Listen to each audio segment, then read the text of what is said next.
రెండు మూడు రోజులుగా సోషల్ మీడియా మొత్తం విజయ్ రష్మిక పెళ్లి టాపిక్. కొందరేమో విరోష్ డిజైనరీ క్లోత్స్ గురించి మాట్లాడుతుండగా మరికొందరేమో వాళ్ళు ధరించిన ఆభరణాల గురించి డిస్కస్ చేస్తున్నారు. ఇంకొందరేమో విజయ్ రష్మిక ఇస్తున్న రిటర్న్ గిఫ్ట్ల గురించి, ఇస్తున్న పార్టీల గురించి, పెడుతున్న ఖర్చు గురించి చర్చిస్తున్నారు.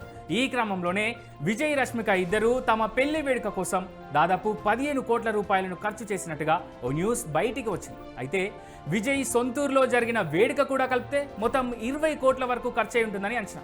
ఈ ఖర్చు మొత్తాన్ని విజయ్ రష్మిక సరిసమానంగా పంచుకున్నట్టు ఈ వేడుకల కోసం బాలీవుడ్లోని ఓ ఫేమస్ ఈవెంట్ మేనేజ్మెంట్ సంస్థతో అగ్రిమెంట్ చేసుకున్నట్టుగా సమాచారం. అయితే మరో కోణంలో ఆలోచిస్తే విజయ్ రష్మికకు అసలు పెళ్లి ఖర్చు నిల్లు అనే కామెంట్ వస్తాం. ఎందుకంటే తమ పెళ్లి రైట్స్ను విజయ్ అండ్ రష్మిక దాదాపు 60 కోట్లకు నెట్ఫ్లిక్స్కు అమ్మేశారని బాలీవుడ్ మీడియా చెబుతోంది.